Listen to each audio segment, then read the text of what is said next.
Pertolongan kita adalah dalam nama-Nya, Tuhan yang menjadikan langit dan bumi. Kasih karunia dan damai sejahtera dari Allah Bapa dan Tuhan Yesus Kristus menyertai kamu sekalian. Amin.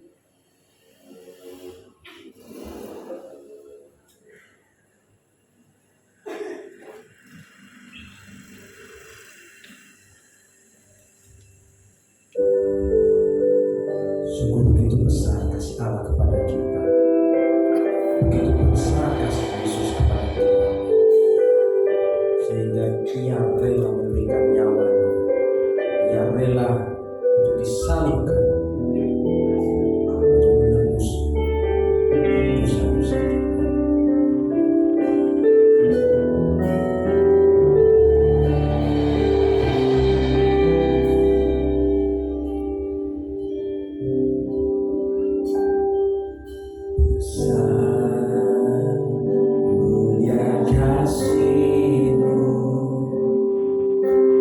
Kau korbankan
kasih karunia-Mu dalam hidup kami, atas kasih karunia-Mu yang telah membebaskan kami, yang telah menebus kami dari segala dosa. Untuk itu Tuhan, pada sore hari ini kami rindu untuk dapat menyembah-Mu, dapat meninggikan nama-Mu, dapat memuliakan nama-Mu. Tuhan Allah kami, penebus kami, pemilik hidup kami. Mari kita semua yang percaya katakan amin. Amin. Selamat sore Bapak Ibu Saudara sekalian. Amin. Ada semangatnya sore hari ini untuk memuji dan memuliakan nama Tuhan. Sore hari ini kita akan memperingati kematian Tuhan di atas kayu salib, memperingati karya penebusan Tuhan atas segala hidup kita. Untuk itu kita mau memuji dengan semangat, memuliakan Tuhan dengan semangat. Mari kita berikan pujian kepada Dia Tuhan yang Maha Kuasa dan Maha Mulia.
kita akan menyaksikan pengumuman.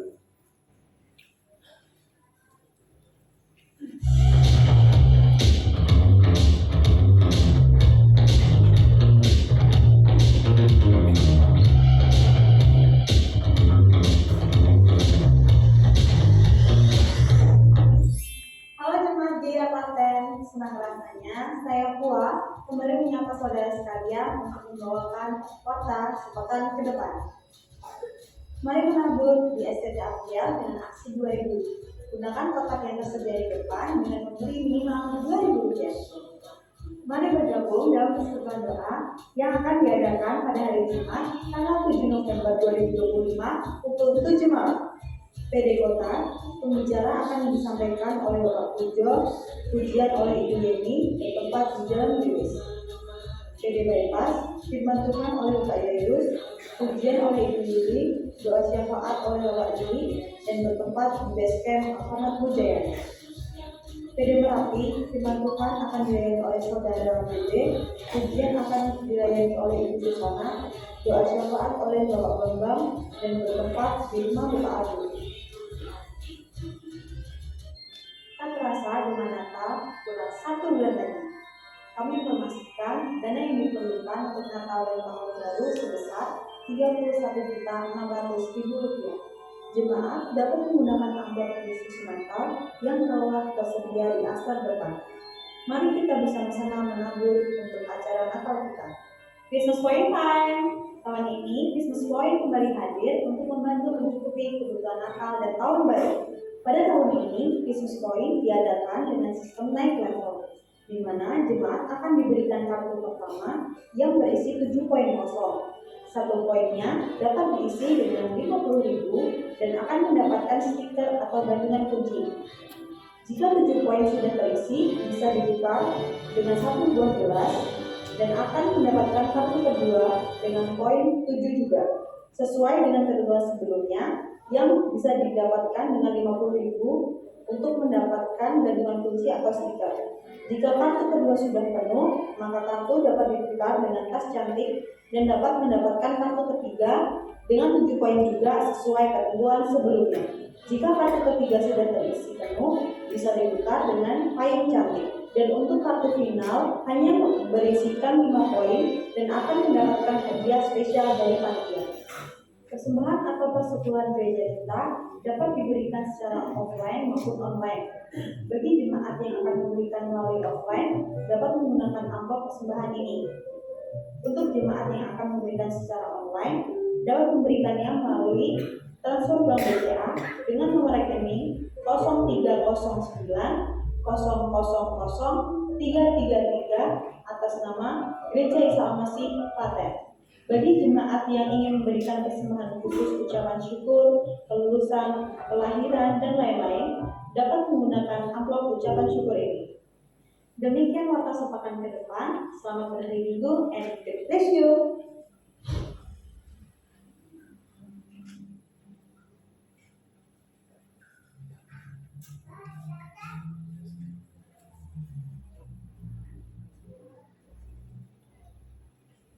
Shalom. Puji Tuhan, kita bersyukur sore yang cerah, sore yang indah, boleh bersama-sama beribadah untuk memuji muliakan nama Tuhan. Terima kasih atas kehadiran Bapak Ibu Saudara sekalian. Tuhan berkati. Di tengah-tengah kita ada saudara kita yang baru pertama kali hadir. Kami mohon untuk berdiri sejenak. Monggo, Ibu-ibu, kita kasih aplaus. Kalau kanan kiri kasih salam buat ibu ya. Puji Tuhan, selamat datang Bu, selamat bergabung. Ya, aslinya ini tinggalnya dekat dengan kampung saya ya, aslinya. Tapi sekarang udah di tempat tinggal masing-masing. Ya, saya dari sana. Puji Tuhan, terima kasih Bu, matur nuwun kehadirannya, selamat bergabung ya, Tuhan berkati. Selanjutnya yang berulang tahun sepekan ke depan, tanggal 5 November ada Trivena Sweeping New. 5 November selanjutnya ada Deborah Natalia Amanda. 6 November Magdalena Suti. Dan 7 November ada Mas Ruby. Berarti ada yang datang ya. Tadi pagi udah nyanyi kan belum Mas? Sudah? Betul ya berarti sekarang. Nyanyi ya? Oh, Bu Suti ada sore. Oh, jadi Bu Suti selamat ya Bu Suti. Ya, ya, ya. Monggo Mas. Ya.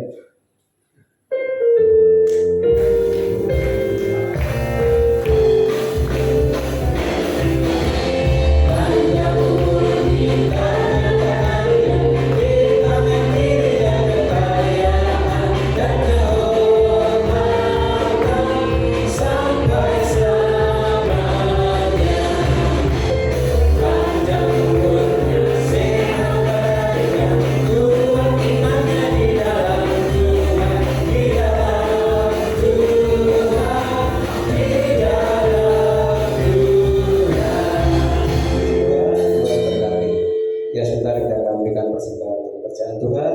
Kita akan menyiapkan bersama dan memohon yang berdoa Bapak Paulus Tandianto. Monggo Bapak.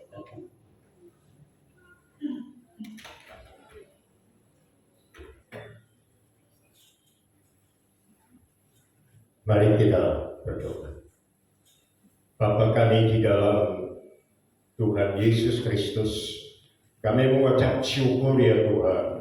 Engkau terus menyertai hidup kami sebagai Immanuel, dan Engkau memberkati kami bukan hanya menurut kebutuhan atau keperluan kami, tetapi kami sudah membaca dalam janji-Mu bahwa Engkau akan mencukupi menurut kekayaan dan kemuliaan-Mu. Kami sangat bersyukur dan dapat menikmati ini untuk hidup kami dapat semakin menjadi berkat. Kami berdoa kalau sebentar jemaat-Mu akan mengembalikan persepuluhan dan membawa persembahan-persembahannya. Marilah Tuhan, Engkau melimpahkan berkat yang melimpah lebih dari apa yang mereka sudah persembahkan dan kembalikan kepada-Mu. Dan kami akan menikmati hidup ini untuk selalu mempermuliakan Engkau dengan harta kami, dengan pelayanan kami, dan kami tetap akan selalu menjadi saluran berkat-Mu untuk menjangkau pelayanan yang lebih baik, yang lebih sempurna dan berkenan kepada-Mu. Terima kasih Bapa, terima kasih Tuhan Yesus. Di dalam nama Tuhan Yesus Kristus kami sudah berdoa. Amin.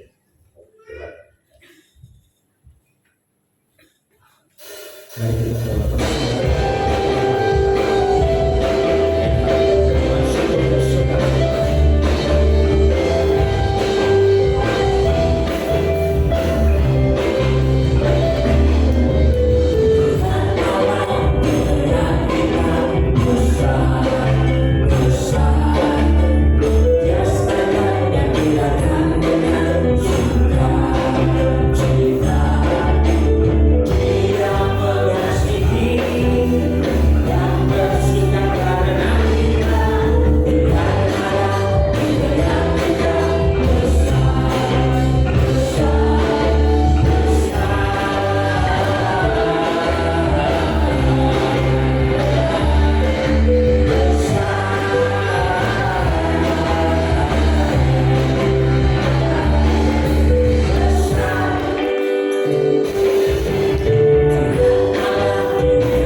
Kini saatnya kita akan mempersiapkan diri kita untuk mendengarkan firman Tuhan.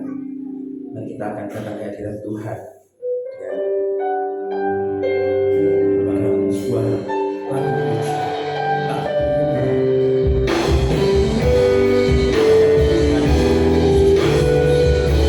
Karena Dia akan memulihkan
Kami bersyukur ya Tuhan, Engkau luar biasa, rencana-Mu sempurna, dan kami menikmatinya di dalam anugerah-Mu, menjadi murid-murid-Mu, menjadi umat kerajaan-Mu, untuk menyatakan dan membuktikan bahwa Allah kami adalah Maha Besar, Penyelamat yang sempurna, dan memberi kami kepastian yang luar biasa untuk masuk dalam kerajaan-Mu yang sudah Engkau sediakan bagi kami.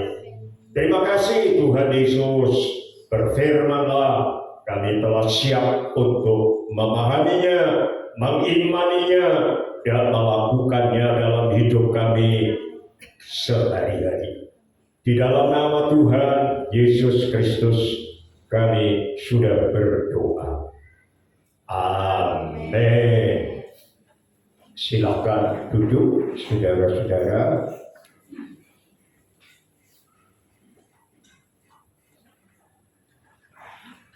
Terima kasih, kami sudah diberi kesempatan dan kepercayaan untuk melayani baik ibadah pertama tadi dan saat ini ibadah yang kedua. Tema kita adalah inkarnasi Yesus yang memulihkan dan menyembuhkan. Inkarnasi itu adalah firman yang telah menjadi manusia. Saudara-saudara, kita sudah diselamatkan secara pasti. Kita sudah mengalami banyak anugerah, dan mari kita bersama-sama lebih diteguhkan dengan firman kebenaran itu, sehingga kita dapat mengalami bukan hanya teori, tetapi bukti-bukti dari Tuhan yang masuk akal, bahkan melampaui akal. Amin.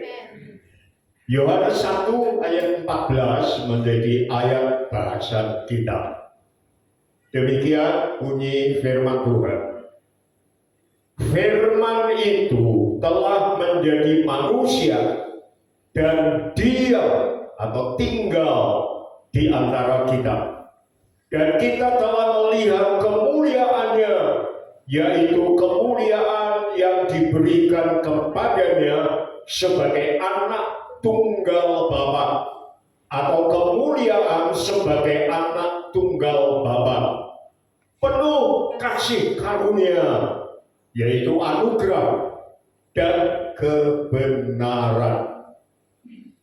Saudara, firman itu telah menjadi manusia. Kata telah menjadi ini bentuk auris. Artinya suatu perbuatan besar secara khusus yang dilakukan oleh Tuhan yang Maha Besar pada waktu yang khusus untuk tujuan yang khusus dan sudah selesai sempurna. Dan pekerjaan itu tidak bisa diganggu-gugat lagi, tidak bisa dibantah, tidak bisa dibatalkan, bahkan tidak bisa ditunda. Dampaknya berlaku untuk selama-lamanya. Haleluya. Saudara, jadi ayat ini diawali dengan kata-kata yang begitu meyakinkan bahwa inkarnasi Yesus itu tidak bisa dibatalkan, tidak bisa ditunda, tidak bisa digugat. Dia berlaku kekal dan kebenarannya terbukti. Haleluya. Saudara, tadi pagi saya sudah menyampaikan tentang maha atau meta narasi dari Allah kita yang besar. Yohanes dimulai dengan Yohanes pasal 1 ayat 1, yaitu pada mulanya adalah firman, atau pada mulanya sudah ada firman. Dan kalimat pembuka ini sama persis dengan kalimat pembuka dalam kitab Kejadian pasal 1. Pada mulanya Allah menciptakan dan seterusnya. Artinya saudara-saudara, ada benang merah antara perjanjian lama dan perjanjian baru. Kitab Kejadian adalah permulaan Alkitab. Injil adalah permulaan perjanjian baru.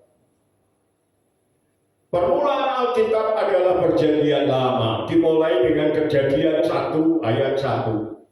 Permulaan perjanjian baru ada 4 Injil, 3 sinopsis, dan 1 Injil Yohanes. Dan dalam Injil Yohanes dibuka dengan kalimat yang sama. Berarti ini satu rangkaian peristiwa yang bersambung, tidak terpisah satu sama lain. Merupakan meta narasi, narasi agung, kisah sejarah. Atau kalau saya boleh pakai kalimat sederhana, cerita agung dari Tuhan yang merupakan rencana dari kekal sampai kekal. Dan seluruh Alkitab kita itu merupakan rangkaian dari meta narasi, narasi agung Allah. Beritanya selalu kebenaran. Kalau kita membuka handphone, membuka warta apapun, saudara, maka ciri zaman kita sekarang ini adalah hoax. Narasinya itu tidak benar, banyak, hanya sesuai dengan apa yang dia inginkan. Saudara, antara fakta dan realita selalu tidak klop. Kalau ada peristiwa, ada fakta, langsung disimpulkan. Oh, ini begini, oh itu begitu. Bukan realita. Itu narasi-narasi zaman sekarang. Tetapi Alkitab kita, meta narasi agung dari Tuhan, itu penuh dengan kebenaran, terbukti. Dan tadi saya sudah sampaikan bahwa kata telah menjadi itu bentuk aulis, artinya seperti yang saya ungkapkan tadi. Terbukti, tidak bisa digugat, tidak bisa ditunda, tidak bisa dibantah. Karena pertama masuk akal. Nanti kita akan membuktikan bahwa Yohanes 1 ayat 14 itu sangat masuk akal. Walaupun kalau akal kita tidak bisa menjangkaunya, bukan berarti tidak masuk akal, tetapi melampaui akal. Baik, next, langsung ke slide nomor 11. Pertanyaannya adalah, kenapa inkarnasi Yesus yang bisa memulihkan dan menyembuhkan? Kok tidak yang lain?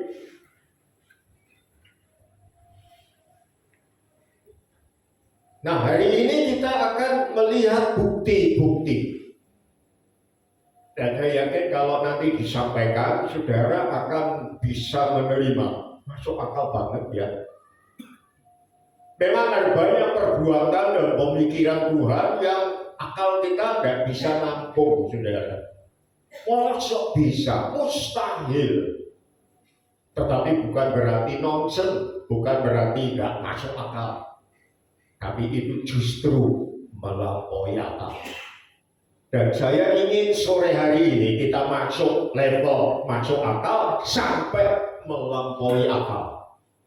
Sehingga kita tidak ragu-ragu lagi mengenai peristiwa yang sedang kita peringati pada sore ini.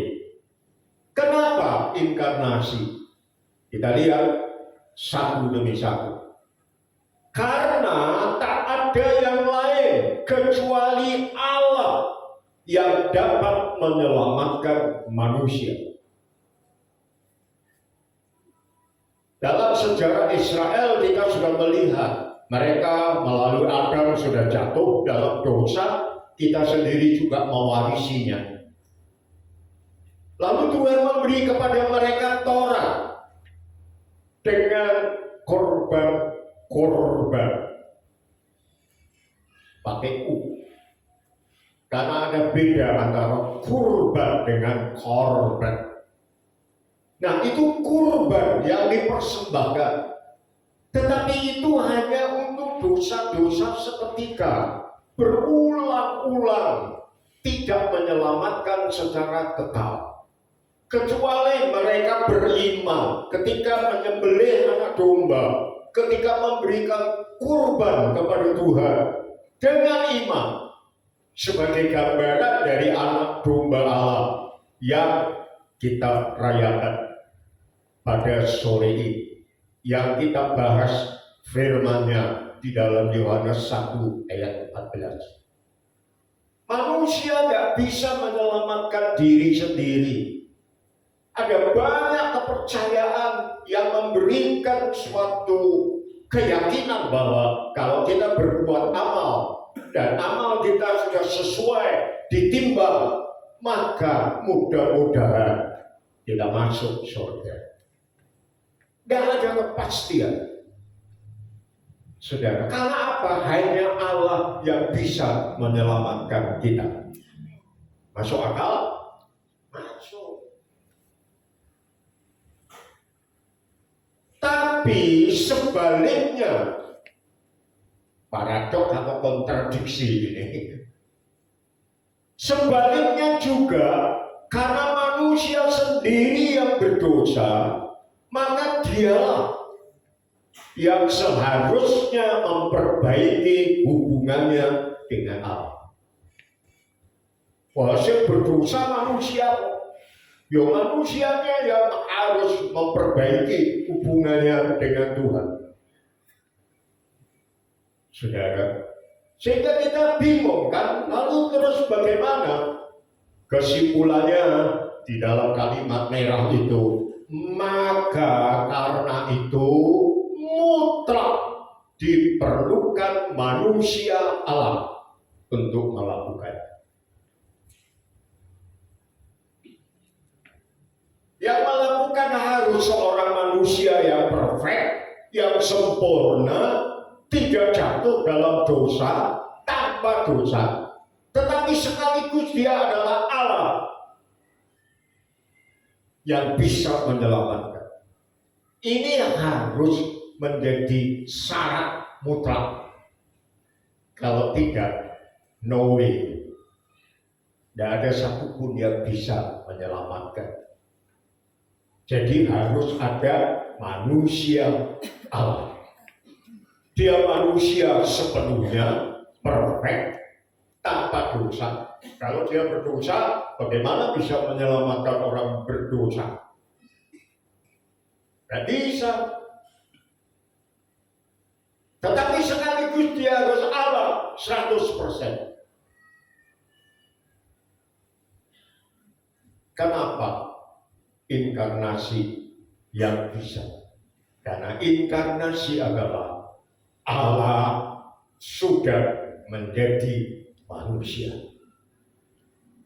Jadi ketentuan Allah manusia atau manusia Allah, 100% Allah, 100% manusia yang bisa menyelamatkan saudara terpenuhi di dalam Yesus firman yang telah menjadi manusia.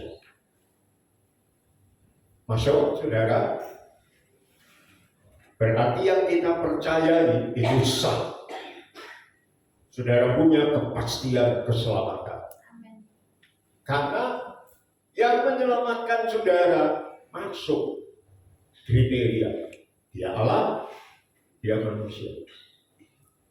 Yang bisa menyelamatkan hanya Allah. Manusia yang berdosa dia juga harus bertanggung jawab untuk memulihkan hubungannya. Dan itu semua ada di dalam Yesus Kristus. Anak Allah, anak manusia. Masuk saudara, next.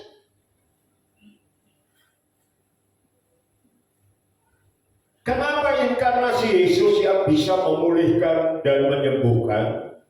Ketika manusia jatuh dalam dosa, ia kehilangan kemuliaan Allah. Ketika Adam diciptakan, dia sempurna, penuh sekinah, kemuliaan Allah. Tidak perlu pakai jas kayak saya. Karena apa? Ditutup atau diberi pakaian kemuliaan Allah. Dan bisa ditembus ketelanjangannya karena kemuliaan Allah menutupinya. Tetapi ketika dia berdosa, kemuliaan itu hilang. Lalu dia sadar, loh kok udah? Lalu membuat pakaian pengganti kemuliaan Allah dari daun-daun.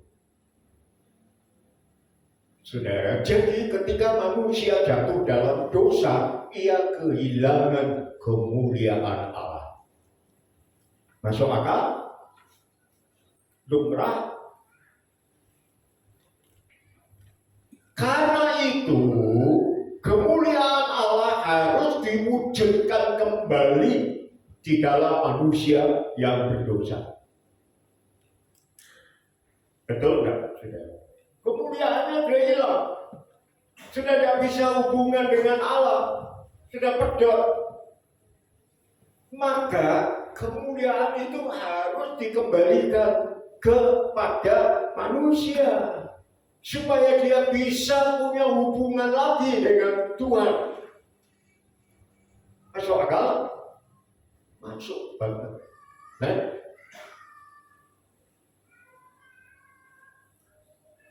karena dialah cahaya kemuliaan Allah dan gambar atau wujud keberadaan Allah yang sesungguhnya. Ini tentang pribadi Yesus.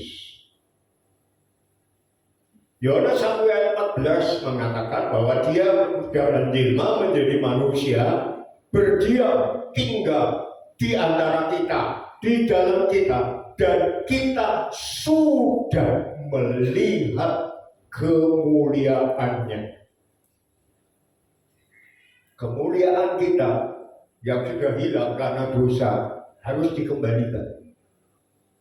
Lalu Yesus menjelma menjadi manusia. Yesus itu siapa? Anak Allah. Dan dia adalah gambar atau wujud Allah yang sesungguhnya. Berarti layak gak dia untuk mengembalikan kemuliaannya kepada manusia?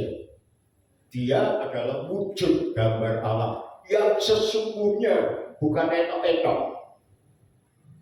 Benar-benar kemuliaan ada di dalam dia. Kita sudah lihat, kita sudah mengalami.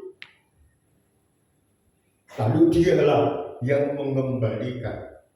Pantas tidak, saudara? Masuk akal? Masuk akal. Karena tidak ada seorang pun pernah melihat Allah.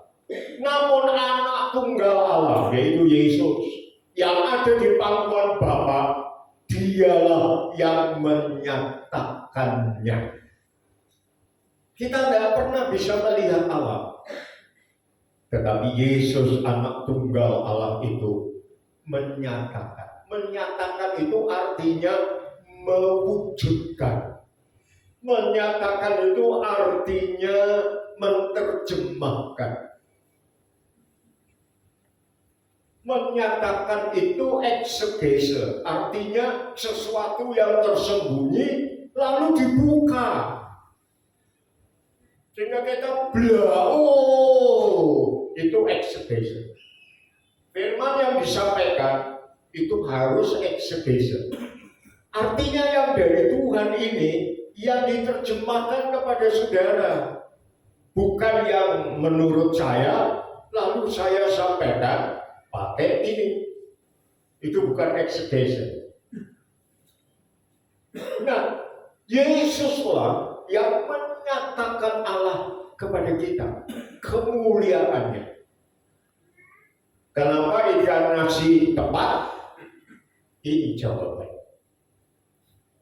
Terus, yang ketiga belum. Balik. Satu lagi. Ya, balik tadi. Ya, di dalam inkarnasi Yesus, dia yaitu Firman telah menjadi manusia dan diam atau tinggal di antara kita, dan kita telah melihat kemuliaannya. Jadi kemuliaan kita karena dosa yang sudah hilang itu sekarang dipulihkan oleh siapa? Tuhan yang penuh dengan kemuliaan Allah. Layak gak? Layak. Next. Karena itu dialah Yesus yang paling tepat dan memenuhi syarat untuk memulihkan kemuliaan Allah di dalam manusia. Yes or no? Yes. Saya lebih senang ya atau ya, bukan ya atau tidak. Dong ya, saudara. Berarti keselamatan saudara di dalam Yesus terjamin sah, tidak salah, tidak bisa digugat, dan berlaku kekal. Amin. Next.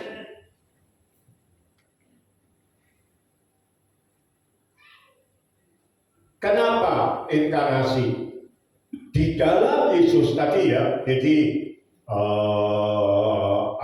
manusia yang sudah kehilangan kemuliaan, lalu Tuhan mengembalikan kemuliaannya. Sekarang kita lihat, di dalam Yesus ada kepenuhan kasih, karunia, dan kebenaran yang sangat dibutuhkan oleh manusia yang jatuh dalam dosa. Kadang-kadang perlakuan kepada orang yang bersalah atau orang yang berdosa itu tidak balance, tidak adil.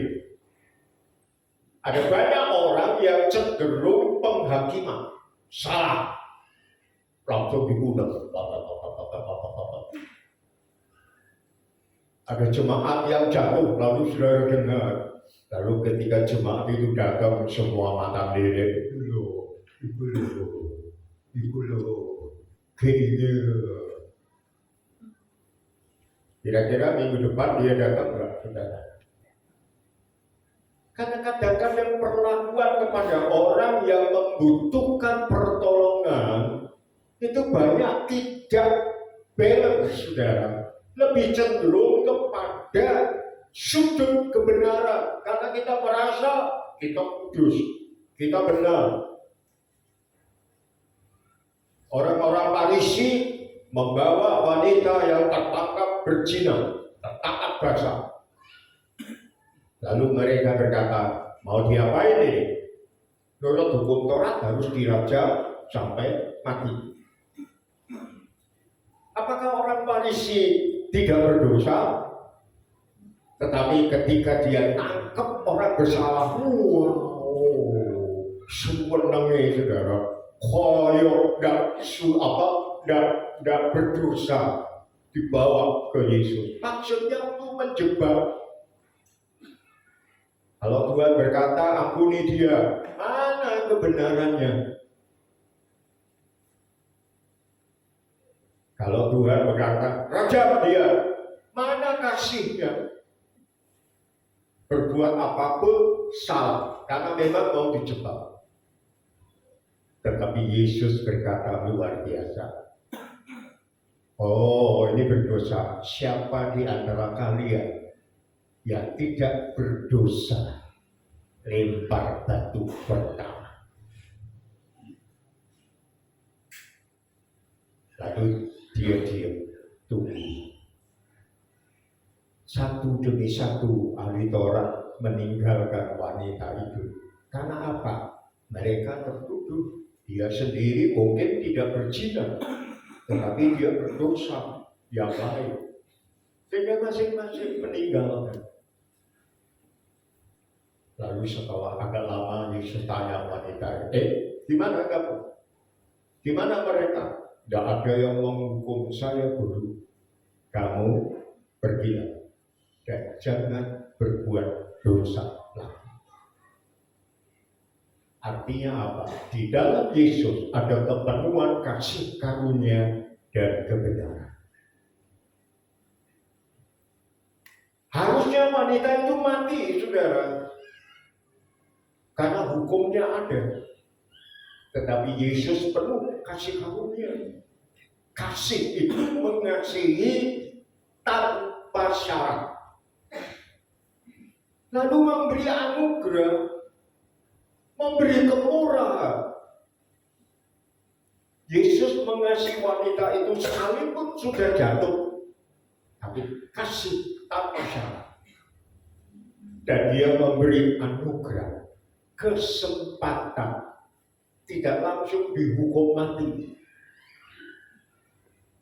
tapi beri kesempatan. Kamu pergi dan jangan berbuat dosa lagi. Artinya ada kesempatan kedua. Penuh kasih karunia, tapi juga penuh kebenaran. Ya dia berdosa, lalu disuruh pulang. Dan jangan berbuat dosa lagi. Kenapa inkarnasi Yesus bisa memulihkan dan menyembuhkan kita? Karena dia penuh kasih karunia dan kebenaran. Tidak main hati.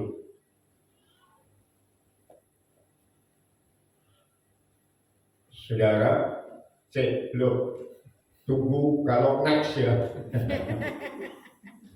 Itu yang sangat dibutuhkan oleh manusia yang jatuh dalam dosa. Tadi pagi saya ceritakan seorang teman saya diperlakukan dalam tanda petik tidak adil. Saudara sepihak. Lalu ada 8 kesalahan dia yang ditulis dan 99% itu kesimpulan. Contoh, teman saya ini kuliah. Lalu kalau dia ke tempat kuliah dari luar kota, tidak selalu kalau dia ke tempat kuliahnya itu pas hari kuliah. Ada kalanya dia ngurus kos, ada kalanya urusan lain. Tetapi pergi ke tempat atau kota di mana dia kuliah. Lalu ada orang yang pengen tahu, cari-cari, saudara, telepon kampus. Lalu tanya, apakah si A ada kuliah hari ini? Kampus berkata, hari ini tidak ada kuliah. Fakta. Lalu orang-orang itu tidak memanggil teman saya untuk cek, untuk apa? Menanyakan kebenarannya. Kemarin aku telepon kampusku, kamu kok tidak kuliah? Berarti kamu bolos ya? Alasannya pergi kuliah, tetapi tidak kuliah. Tidak ada. Langsung dijas. Ya itu kuliah, ngomongnya kuliah, tapi enggak. Faktanya memang dia tidak kuliah, faktanya memang tidak ada waktu kuliah, tetapi realitanya dia lagi ngurus kos-kosan. Tapi kesimpulannya bolos, ngaku dia kuliah, tapi tidak kuliah. Lalu itu sudah ditop Jadi satu poin kesalahan. Seperti ini sering kita hadapi dalam mentoring. Tetapi Tuhan, Dia penuh kasih karunia dan kebenaran. Karena itu, Dia sangat layak untuk memenuhi syarat menjadi pengantara kita. Masuk? Masuk.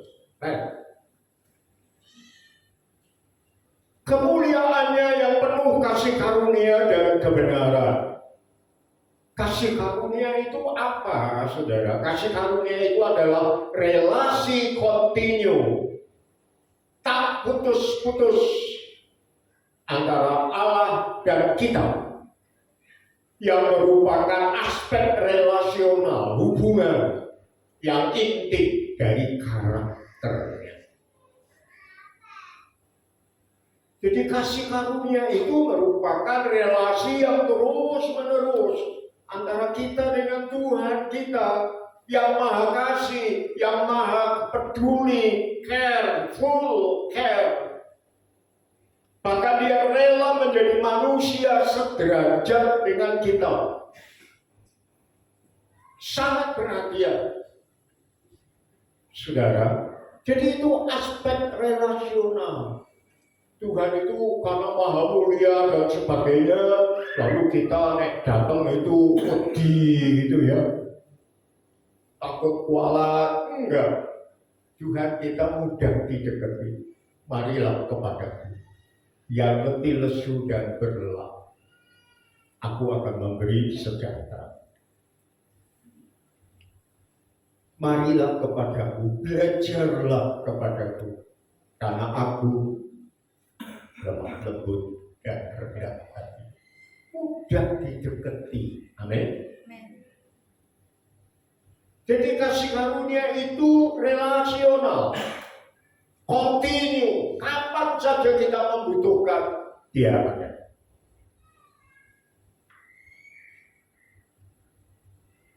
Haleluya. Sementara teman-teman meninggalkan kita, Dia ada. Tahu persis omongan. Dia penuh dengan kasih karunia. Lalu kebenaran itu apa? Mutlak. Bukan kebenaran relatif. Sekarang hampir kita kurang bisa mempercayai kebenaran. Karena yang di pasaran, di umum itu kebenaran banyak relatif. Tetapi kebenaran Tuhan adalah kebenaran mutlak. Jadi bukti. Benar enggak? Berarti bukti. Kisah para Rasul berkata bahwa dengan banyak hal membuktikan bahwa Yesus Kristus itu anak Allah. Kebenaran apa? Kebenaran mutlak adalah menjelaskan realitas yang konkret dan akurat dari karakternya. Dia berkata, katakan dia di atas dia. Lebih dari itu jangan. Merupakan aspek struktural dari karakternya.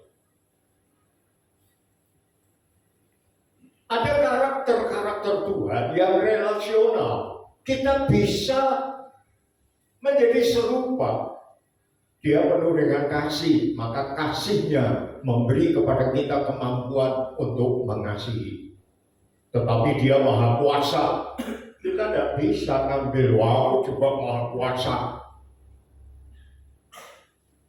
Ada karakternya yang relasional, tetapi ada karakternya yang struktural, prinsip, posisional.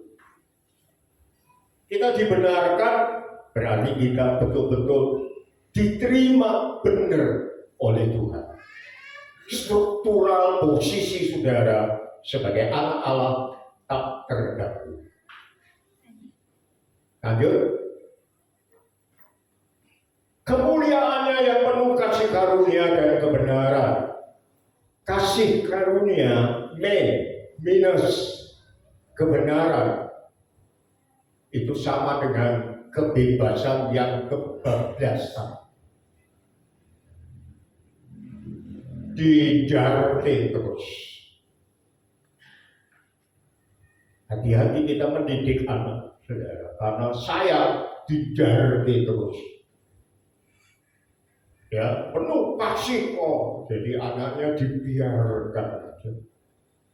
Nah, dia tidak karuan dia. Kasih karunia minus kebenaran itu kebebasan yang kebablasan. Kebenaran minus kasih karunia itu penghakiman yang menghancurkan atau mematikan.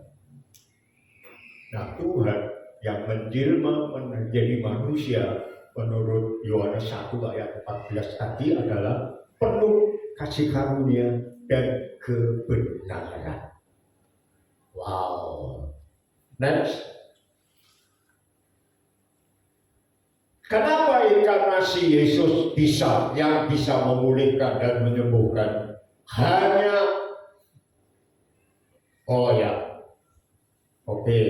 Jangan lompat ya. Kasih karunia dan kebenaran bersama disatukan dalam Kristus Yesus, mengundang kita untuk keluar dari kejatuhan, mengundang kita untuk keluar dari keterasingan, masuk dalam kemuliaan relasional dan struktural, posisional, status kekal antara kita dengan Allah melalui Yesus Kristus. Kalau saudara sudah percaya, diampuni, dibenarkan, dan oleh Tuhan dibela, maka saudara benar, tak bisa diganggu-gugat. Itu struktural kebenaran. Selalu memulihkan dan menyembuhkan. Next. Hanya inkarnasi Yesus yang merupakan syarat mutlak yang memperdamaikan Allah dan manusia yang memberontak. Jadi hanya inkarnasi Yesus. Karena dia Allah sudah menjadi manusia. Dia Allah 100%, dia manusia 100%. Dalam inkarnasi, Yesus layak bertindak sebagai pengantara dan penebus kita. Jadi pilihan saudara benar. Jangan sampai tergoda kepada oknum lain yang tidak pantas menjadi juru selamat kita, apalagi menjadi Tuhan kita. Yesus cukup bagi saudara. Amin. Dia layak untuk menjadi Tuhan dan juru selamat. Dan saudara ingin tahu bahwa nanti pada waktu kita menghadap Tuhan, kita selalu mendengar dan percaya Yesus duduk dan berdiri di sebelah kanan Allah Bapa. Kita selalu atau banyak yang berpikir itu adalah Yesus anak Allah. Tapi kalau saudara baca dalam Alkitab, nanti yang berdiri di sebelah kanan Allah Bapa itu adalah Yesus sebagai anak Allah, Yesus sebagai anak manusia. Darah dan daging tidak bisa mewarisi kerajaan Allah, itu kata firman. Harusnya saya dan saudara tidak bisa masuk surga darah dan daging. Tetapi Yesus, Dia Allah, sudah rela mengambil kelemahan kita menjadi manusia dalam bentuk tubuh yang dipersembahkan di atas kayu salib. Dan ketika Dia bangkit, Dia juga tetap anak Allah dan anak manusia. Lalu yang duduk di sebelah kanan Allah Bapa itu anak Allah dan juga anak manusia. Keselamatan saudara tidak bisa diganggu gugat. Amin. Lanjut. Roma 5 ayat 21. Supaya sama seperti dosa berkuasa dalam alam maut, demikian kasih karunia, perhatikan ini, akan berkuasa oleh atau melalui kebenaran. Untuk apa? Untuk hidup yang kekal oleh Yesus Kristus Tuhan kita. Dosa itu terjadi karena kebebasan yang belara, yang kebablas, dan tidak lagi ada dalam kebenaran. Maka dosa itu berkuasa membawa kita ke alam maut. Karena tidak ada kasih karunia, tidak ada kebenaran, kebablasan terus, berbuat dosa terus, tidak benar terus, ya masuk alam maut. Itu dosa berkuasa dalam alam maut. Tetapi di dalam Yesus yang berinkarnasi, dia penuh kasih karunia dan kebenaran. Perhatikan anak kalimat kedua, demikian kasih karunia atau anugerah akan berkuasa oleh atau melalui kebenaran atau pembenaran. Untuk apa? Hidup yang kekal oleh Yesus Kristus Tuhan. Jadi saudara, ini pembuktian. Oleh karena itu saya berdoa agar kita tak bergoyang apapun yang terjadi. Tetap inkarnasi Yesus itu. Nanti kita akan bertemu dia duduk di sebelah kanan.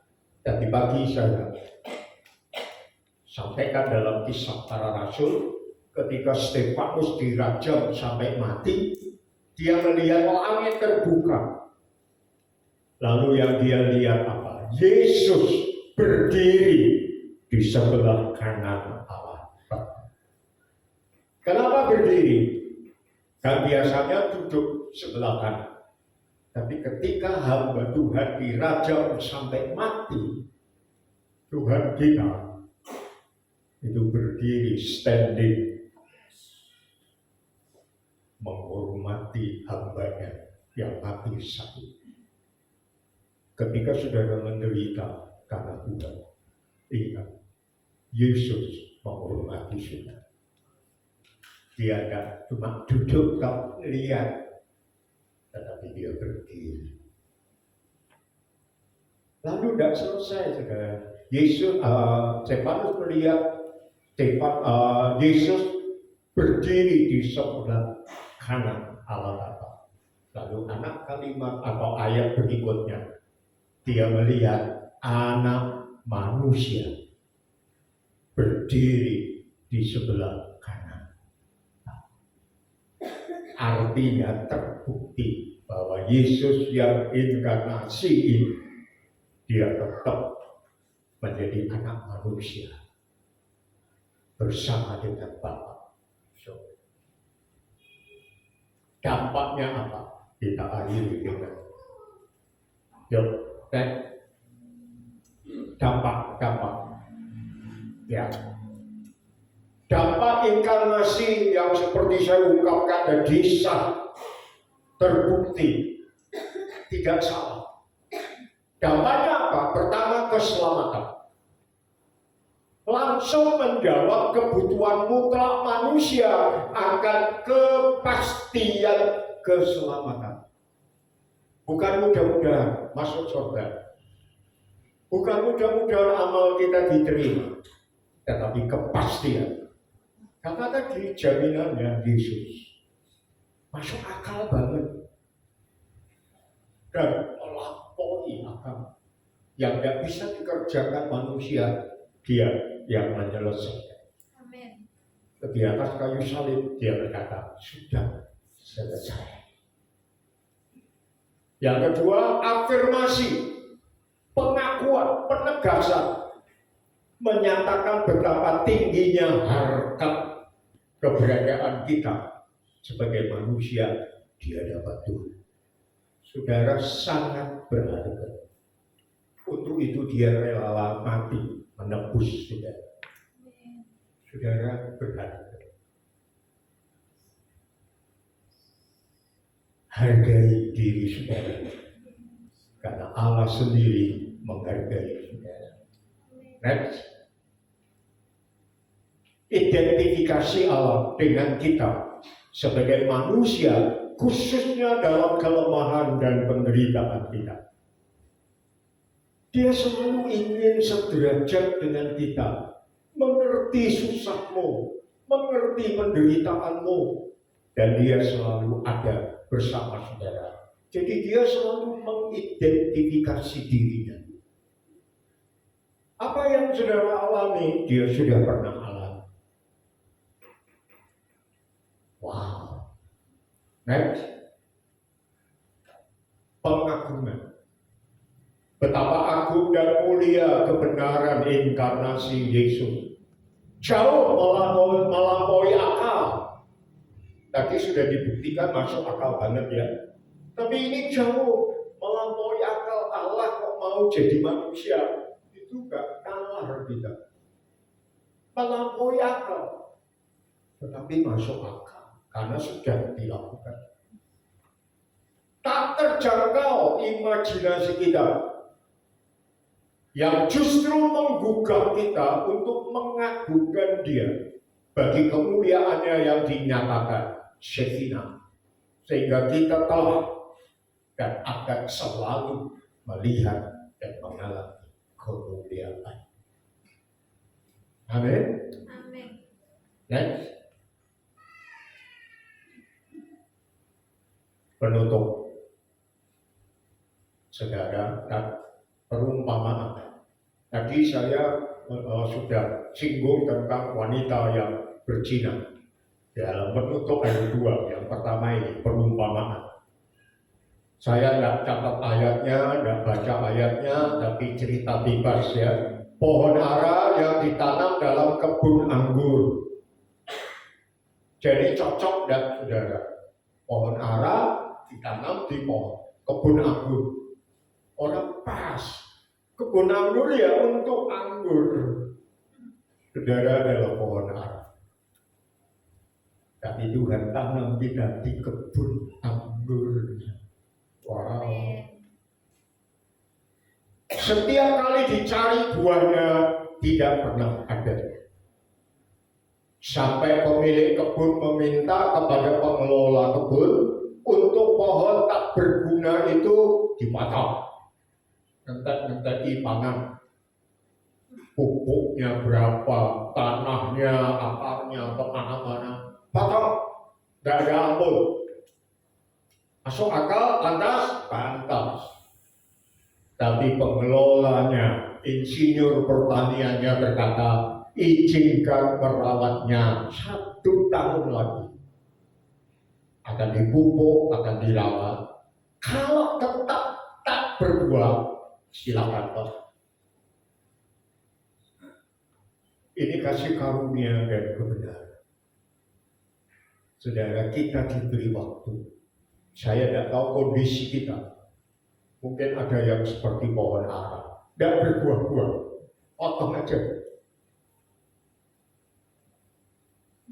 Tapi Tuhan pengelola kebun, jangan.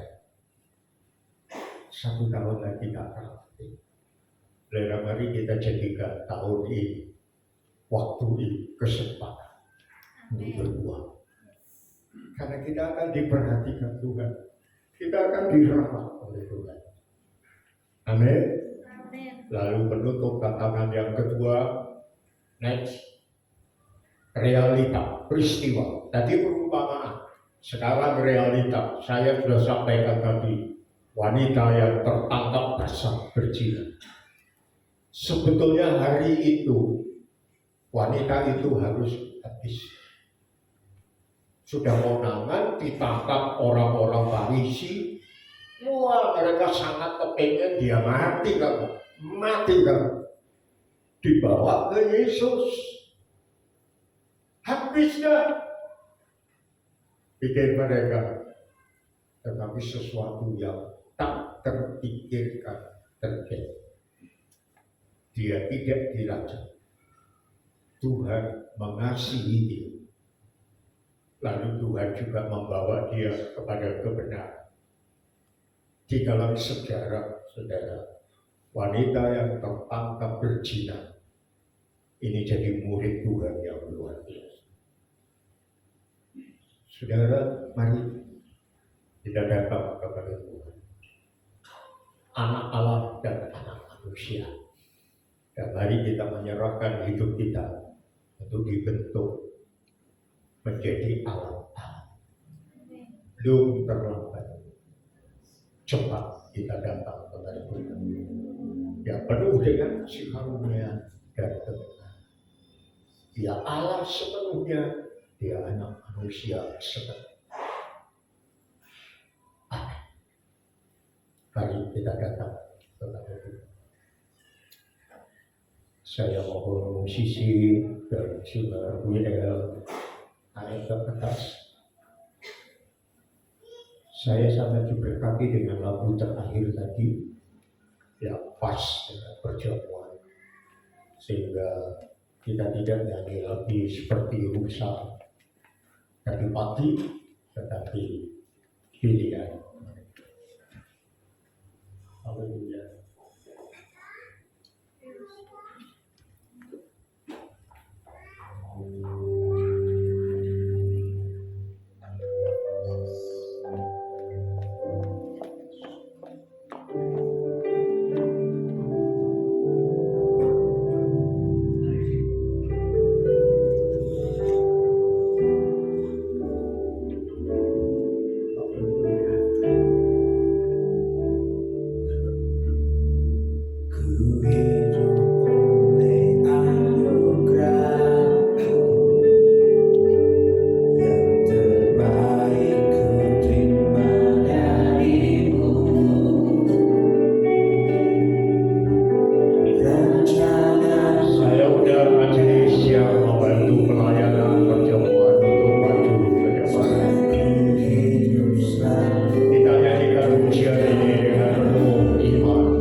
Matur nuwun Gusti Yesus, Engkau sudah rela masuk dalam rahim Maria, seorang perawan.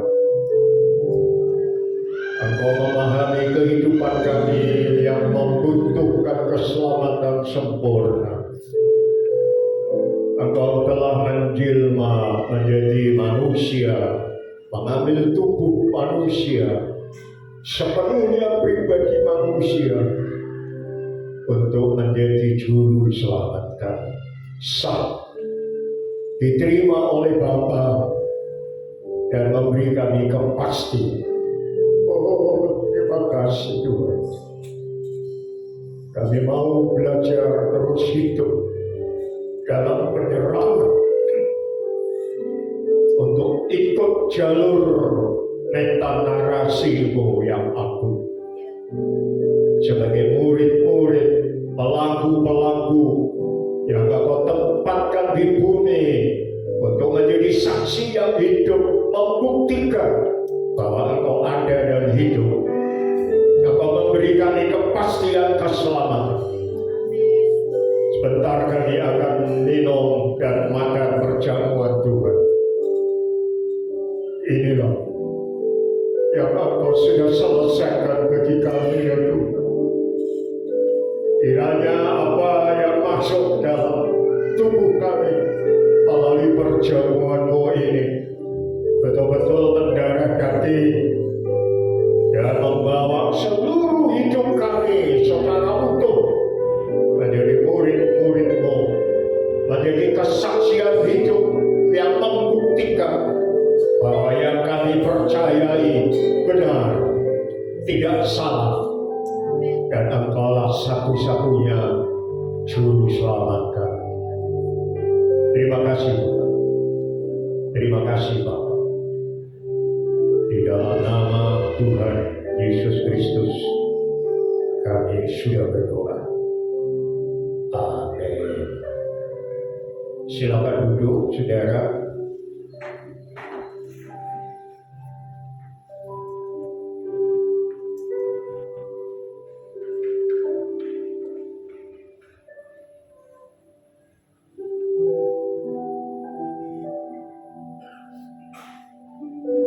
Sebab apa yang telah kuteruskan kepadamu telah aku terima dari Tuhan, yaitu bahwa Tuhan Yesus pada malam waktu Ia diserahkan, Ia mengambil roti, mengucap syukur, memecah-mecahkannya, dan berkata, inilah tubuhku yang diserahkan bagi kamu. Perbuatlah ini setiap kali kamu melakukannya menjadi peringatan akan aku. Ambillah yang bagikan kepada jemaat. Demikian juga Ia mengambil cawan sesudah makan, lalu berkata, cawan ini adalah perjanjian baru yang dimeteraikan oleh darahku. Perbuatlah ini setiap kali kamu meminumnya menjadi peringatan akan aku. Ambillah, bagikanlah kepada jemaat. Kita pujikan pujian tadi berulang-ulang dengan penuh penghayatan. Saudara akan menerima tubuh dan darah Yesus.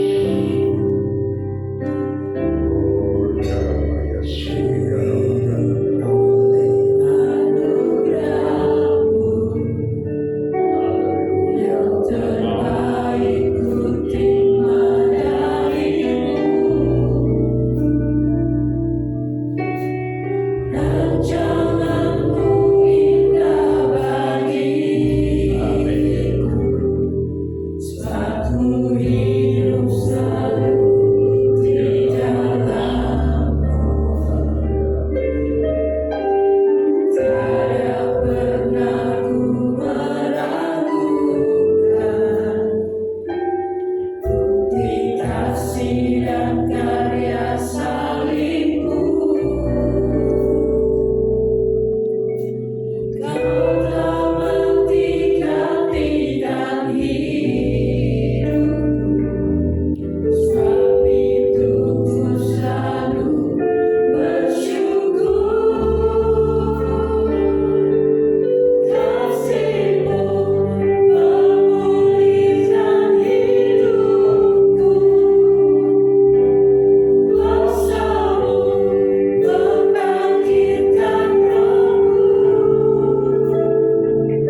lebih tinggi-tinggi.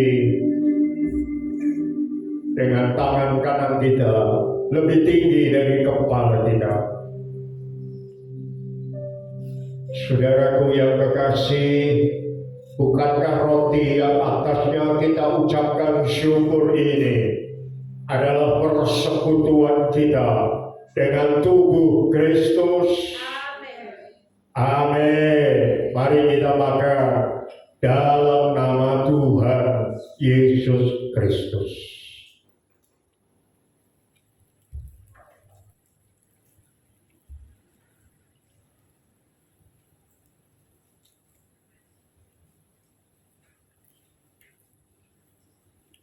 Haleluya. Makasih Tuhan. Angkat cawan saudara tinggi-tinggi dengan tangan kananmu. Lebih tinggi dari kepala. Oh, saudaraku yang kekasih, bukankah cawan yang atasnya kita ucapkan syukur ini adalah persekutuan kita dengan darah Kristus? Amin. Mari kita minum dengan iman dalam nama Tuhan Yesus Kristus.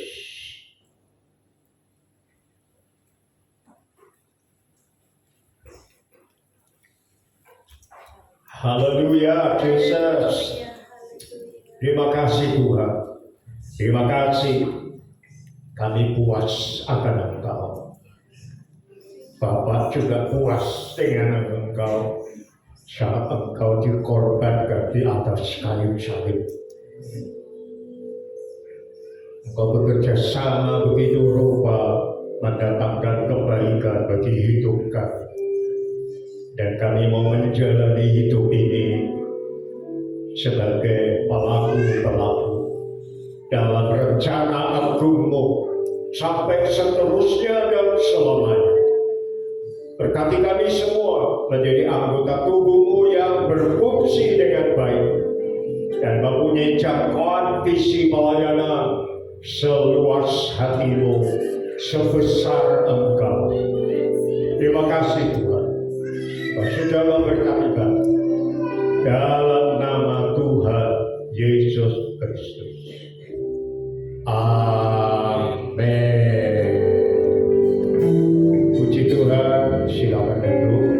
Waktu saya kembalikan. Mari kita tetap bangkit berdiri, kita akan terima berkat Tuhan.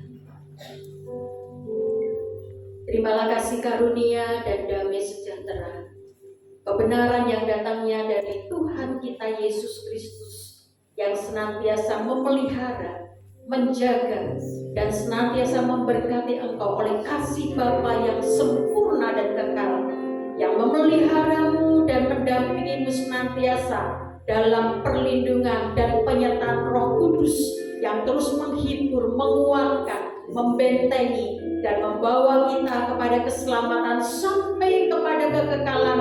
Kita akan bertemu Tuhan muka dengan muka. Sekarang pulanglah dan jadilah berkat bagi keluargamu, bagi pekerjaanmu, bagi masyarakat di mana engkau tinggal, dan jadilah kemuliaan bagi nama Tuhan dimanapun Tuhan menempatkan engkau. Pulanglah dan jadilah berkat.